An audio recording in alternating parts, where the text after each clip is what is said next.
नमस्कार। अच्छा, किसी भी टीम या कंपनी को चलाने के लिए सबसे जरूरी चीज क्या हो सकती है? पैसा या फिर कोई बहुत अच्छा प्रोडक्ट? नहीं, असल में वो है संप्रेषण यानी कम्युनिकेशन। तो चलिए आज इसी पर बात करते हैं और समझते हैं कि मैनेजमेंट की ये बुनियाद आखिर काम कैसे करती है।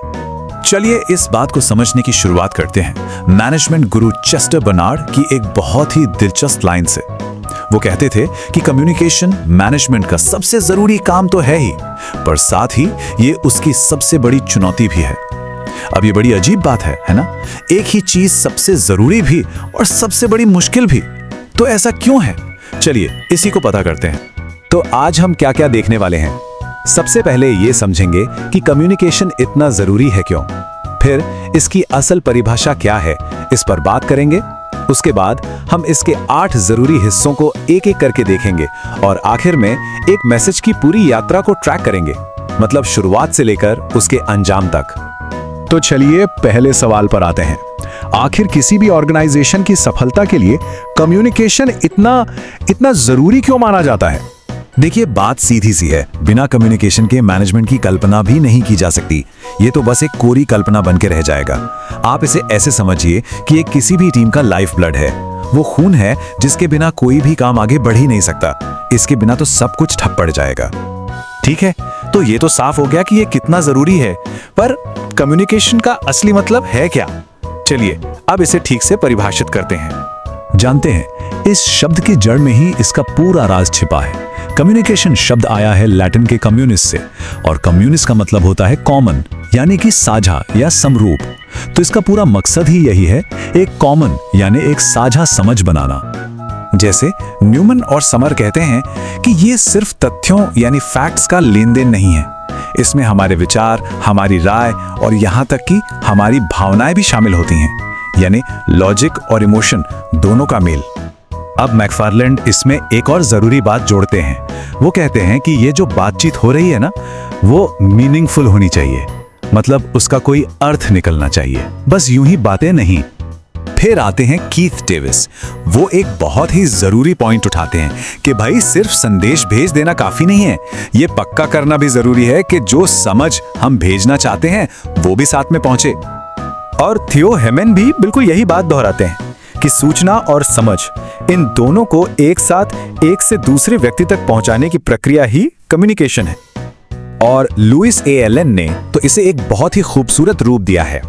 वो कहते हैं कि कम्युनिकेशन अर्थ का एक पुल है, अ ब्रिज ऑफ मीनिंग। जरा सोचिए, एक ऐसा पुल जो कहने, सुनने और फिर समझने की लगातार चलने वाली प्रक्रिया से बनता है।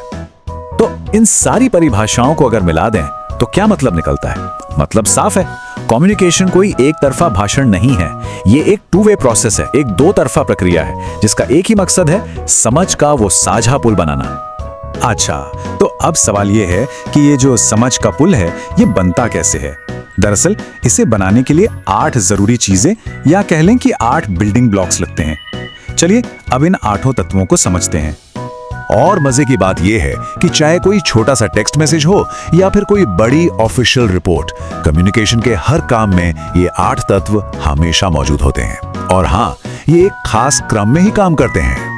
तो चलिए अब इन 8 तत्वों को काम करते हुए देखते हैं। हम एक संदेश की पूरी यात्रा को फॉलो करेंगे, एक विचार के पैदा होने से लेकर उस पर मिलने वाले रिएक्शन तक। तो सबसे पहली कड़ी है स्रोत यानी सोर्स। यहीं से सब कुछ शुरू होता है। ये वो पहली चिंगारी है, वो कच्चा आइडिया है जो किसी के दिमाग में आता है। स्रोत के बाद आता है प्रेषक यानी सेंडर। ये वो व्यक्ति है जो उस आइडिया को, उस जानकारी को दूसरों तक पहुंचाने का फैसला करता है। अब देखिए, दिमाग में तो सिर्फ एक विचार है, उसे भेजा कैसे जाए? यहीं पर आता है लिपिबद्धीकरण या एनकोडिंग। इसका मतलब है अपने उस विचार को शब्दों, प्रतीकों या हाव भाव का रूप देना। और जब विचार को शब्दों का रूप मिल जाता है तो वो बन जाता है संदेश यानी मैसेज। यही वो विषय वस्तु है जिसे असल में भेजा जाना है। ठीक है, संदेश तैयार है, अब उसे भेजेंगे कैसे? इसके लिए चुना जाता है एक माध्यम यानी मीडियम या चैनल। ये माध्यम जुबानी बात हो सकती है, लिखा हुआ ईमेल हो सकता है या फिर कोई वीडियो कॉल। अब संदेश अपनी यात्रा पर निकल चुका है और दूसरे छोर पर है प्राप्तकर्ता यानी रिसीवर। ये वो व्यक्ति है जिसके लिए संदेश भेजा गया है। और जैसे ही संदेश मिलता है, प्राप्तकर्ता का काम शुरू होता है। वो है कूट खोलना यानी डिकोडिंग, मतलब भेजे गए शब्दों और प्रतीकों का अर्थ समझकर वापस उस मूल विचार तक पहुंचना। यह बिल्कुल एनकोडिंग की उल्टी प्रक्रिया है। और अब आता है 8वां और सबसे जरूरी तत्व, प्रतिक्रिया यानी रिएक्शन या फीडबैक। संदेश को डिकोड करने के बाद प्राप्तकर्ता जो भी जवाब देता है वही प्रतिक्रिया है। और जानते हैं, यही प्रतिक्रिया है जो इस पूरे चक्र को पूरा करती है और कम्युनिकेशन को एक तरफा से दो तरफा बनाती है।